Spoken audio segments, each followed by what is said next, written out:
what's going on? It's Official Creator Space. We're here today with Kennice. Thank you for coming on the show.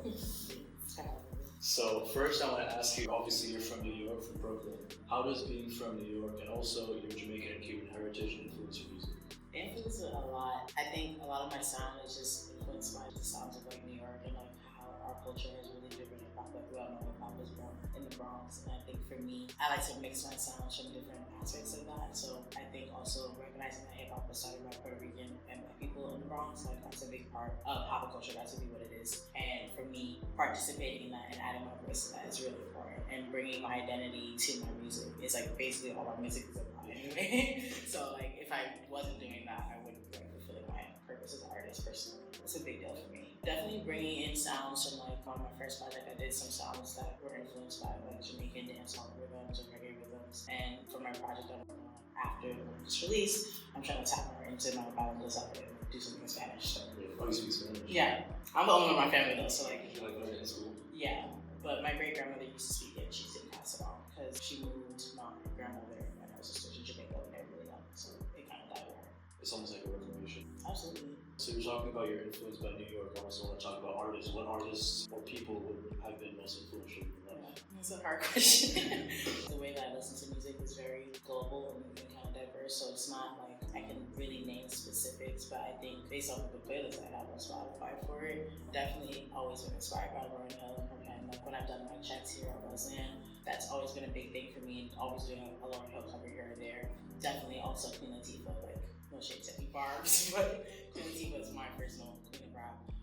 As like one of the first iconographic female rappers in the industry. So when I realized I could rap and write, I wanted to fashion my sound like them. And I think with Lauryn Hill specifically, her messaging has always been the same. She's living off of one album right now, and it's like one of the most iconic albums. And it's such a conscious and soul fulfilling album for her and like for the people who listen to it. So like that's kind of what I try to fashion myself around, but I'm kind of all over. Like I'm listening behind this Coyote, like salsa, merengue, dancehall, like it's whatever I feel like that day. A wide range. Lauryn Hill and Queen Latifah are both Black women, and in your song "And Scene," I quote, you have a sample from Justin Fred on TikTok. Black woman, I don't need you strong, I need you here. Can you expand on that quote a little bit? Yeah, so I came across that TikTok like around January 14th, and the reason why he made that video, unfortunately at the HBCU in Philadelphia, or Pennsylvania, but Lincoln University, there was a vice president there who was also an alum of the school. Her name was Dr. Antoinette Bailey, I believe her last name is, and she had been experiencing mistreatment and bullying from the white president of the university, and she was asking for help and reaching out to different resources to get that rectified, and she basically learned that she unfortunately attempted suicide and ended her life. And that was a big deal in that community, of course, because like, that is a major figure and like person of leadership at a good university and the HBCU community. But as for myself at the same time, I was also just coming out of similar like feelings and experiences, feeling very misheard, feeling very mistreated. And that's a very common situation and experience with Black women around the world in different ways, but especially in the United States, like there's this need to be the strong Black woman, which I talk about a lot in that song as well, and how sometimes both literally there's studies about it, but even just like personally, that weight is so heavy that sometimes it's too much to bear. And so when I heard that sample from him on TikTok, he's first of all, he just speaks with so much conviction. So like I immediately broke down in tears because I've never heard anyone say something that meaningful and like that specific to Black women of like, we don't need you to be strong. We need you to be here. You're allowed to just exist. You don't have to hold the weight of the world on your shoulders. You don't have to carry everybody else and not be seen or not be heard and not be cared for in that way. Like you get to do that for yourself, and you at least can know in this person and probably others who feel the same way as him that someone is out there caring for you in that way. And so when I heard it, I was already kind of thinking about different things I wanted to do regarding a Black woman kind of song. So I heard it in January and then came back to it in March, and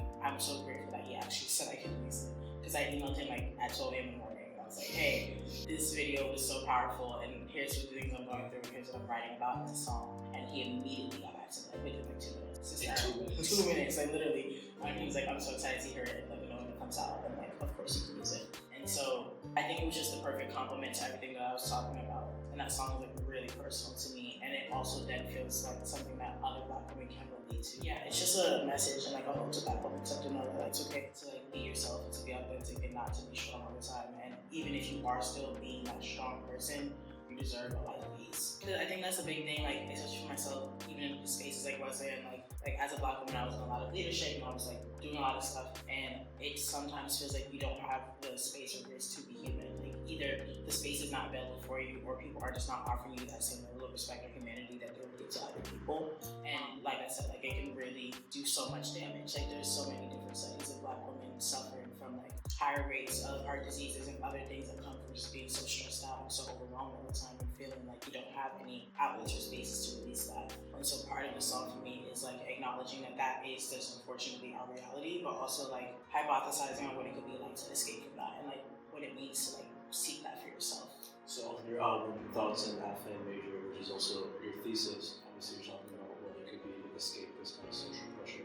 We're also talking about stuff like capitalism. What would you say is the main message or messages of your album? I think the main messages of my project is really just a self-reflective thing. So overall, I wasn't trying to do a thesis. Like I can't call it a thesis. It's a capstone. If I say thesis, the people who actually did thesis is really mad. But I knew that coming into my senior year, I didn't really want to write a traditional paper, mainly because I was experiencing so much that I was like, I'm too old to sit down and write a full-on 100-page thing. But I also wanted to find ways to tap back into music, because the last time I released a project was my freshman year. It had been already almost 3 or 4 years of not really putting my stuff out there and developing my craft.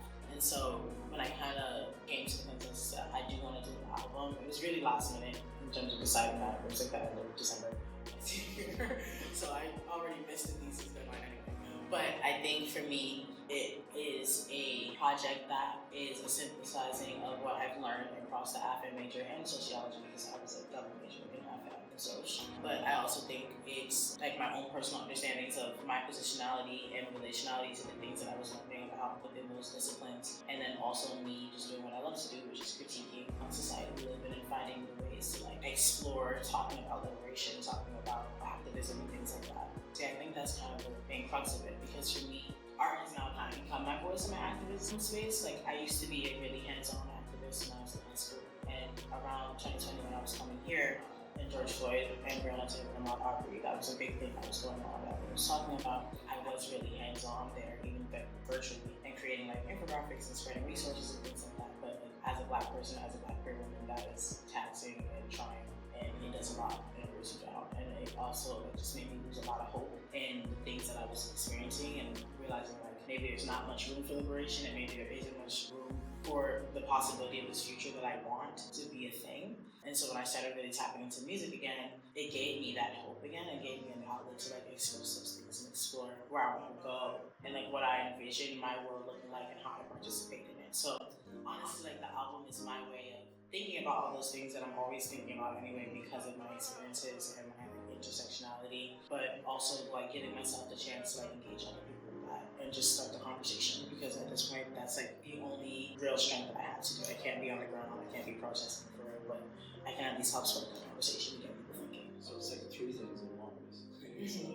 It's like giving yourself hope, it's spreading your message and activism, and it's expressing yourself through this art. Yeah, and I would say like for me, all of my music is explorative, so it's not like I have answers and like I know everything. I don't. Like everything that comes through any project I put out is just me exploring things, letting people know what I've started with. It's not like getting what I got here, just see here, and like what can we do with it. And that's why I kind of opened up with that spoken word of Unearthed/Rooted, because I'm exploring like what does it mean to have all these different bits and pieces that you like are making connections to, and like you can see like ways out through this route, but there's also like a rabbit hole you can fall down this way, and like where do we start? How do we like think stuff up, and like where do we want to go from here? Saying that's a cornerstone of good literature, and it brings about new questions. So I also want to talk about your second big project 3-4 years ago. What does truth mean to you? That project was a development since I was in 8th grade, I believe. I started writing that stuff, and at the time, the first song that I wrote from that project was These Chains, and that was because when I was in 7th and at the cusp of 8th grade, I believe Michael Brown had just gotten murdered. And I remember that was my first time transitioning into my private school and being around white students all the time, and I was also having really cultural shocking and physically like harmful traumatic experiences in that transition. And I remember being so shaken up at like what was happening to me internally in this like microcosm environment, and then witnessing what was happening around my world to people who look like me and were pretty close in age. Like he was 18 And so that was the first song that I wrote, and that was, again, like one of those moments where I had all this energy, I had all these questions, these feelings, and I was like, they need to go somewhere, and I put it into that. I kind of left it alone then, came back to it in 10th grade for like a class project, so that's when I wrote Damages of Duality, which didn't make it on the first one, because on this one, I had to revamp it. But I also then put it down after that, and then I came to Wesleyan because I ended up getting the Hamilton Prize, and I just had randomly submitted these Shane's Damages of Duality and another one on the first project called Dreams to Reality to just see if I can win a shot at getting that scholarship, and I did. And once my friend Mo, who's on the Truth with me, found out that I had won a scholarship, and that I won because I had some music that I like sent out to this committee, and they were vibing with it. He was like, "You need to release this like, now." And I was like, "Okay." So that's how that project came together. Like, we spent a lot of time in the room just writing it out and putting it together, and that was one of the hardest things I've ever done, but also the most like rewarding. And I think for me, Truth as a song, because Truth wasn't one of the original 3 that ever existed. We wrote that year when I was releasing it.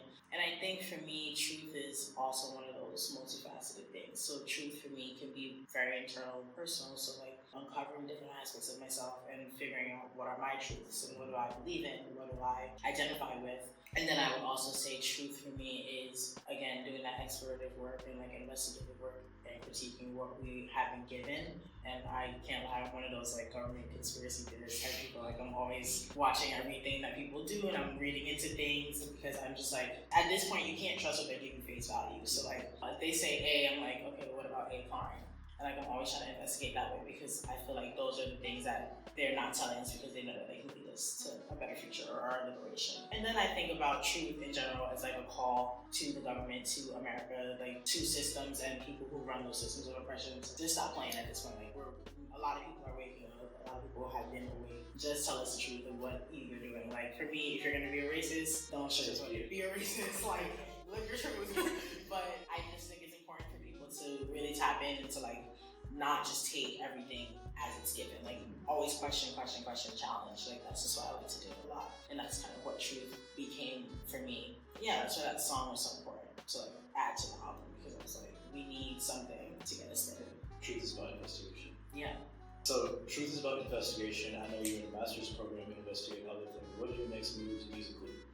Yeah, that's a great question. So it's funny because I love making music, and I think at the same time I hate the idea of ever becoming like famous and like being in the industry or anything. I like to keep it low profile, but I also like it to be shared, talked about. So it's like a weird dichotomy that I'm always battling. But I think right now I'm in the master's program for education, and so like I'm focusing on that a lot, but I think even with that, I'm still trying to find ways to integrate my creative practices into what I do. So I'm in an urban education program specifically, and we're looking and studying about how these systems of oppression are affecting students in metropolitan cities, which usually by disproportion end up being racially classified by Black, Latino, other marginalized groups and low-income classes. So for me, I think my next project is definitely gonna be a little bit more on the personal end and exploring kind of my own lessons in education. Like I don't have the title and stuff, but my next project that I'm working on and have been working on for a while is called Lecciones en Lugares, which in English is places and lessons. So I want to explore the different places that I've been to in my life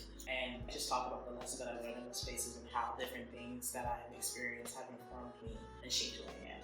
I just want to tie things together with a nice little bow. So I don't intend to like drop music ever for real, but I also like, I'm not trying to be like an artist per se, but like my art is just a tool that I have to be able to do cool things. Like even if I end up going into teaching, for example, like I would never want to not engage with that and like bring music to the classroom and things like that. So it's like something in your repertoire that you can always pull out. Exactly, it's just something my toolkit. Yeah, that's interesting. When I was making this, I also struggled with, like all of these, my face is on the internet, right? Yeah. Like my whole self. But like you said, it's a tool that you have, the art. But it doesn't necessarily have to make you famous. Your art could be famous. I agree with that. I also feel like when I envision myself like Kennice as an entity is like my Sasha Fierce is how I describe it. I feel like she's kind of my alter ego. And I get to exist in the real real world as Brianna and like navigate things and just experience life and go through the motions. But like when I embrace the identity of Kennice, like I am that person who's like really fulfilled, really on top of it, and like just knows what she's thinking about and can't really be so different. So I think for me, it's a life practice, and that's kind of why I don't want it to become anything like a career. Yeah, I would never want to be stepping outside and like flashing lights on me like that. Like I'm just a person who's existing, but also like thinking about how I'm existing and how different things have created my existence, negated my existence, just asking other people to do the same thing. Like I just like to talk, so for real. So I'm just like, let's talk. That's kind of what it is. I want to end the interview by asking you. Obviously, this is a hard question because you have a pretty big catalog and release an album. But what is your favorite song of yours that you made? I can rank. Definitely top off of this project is Capital Killer.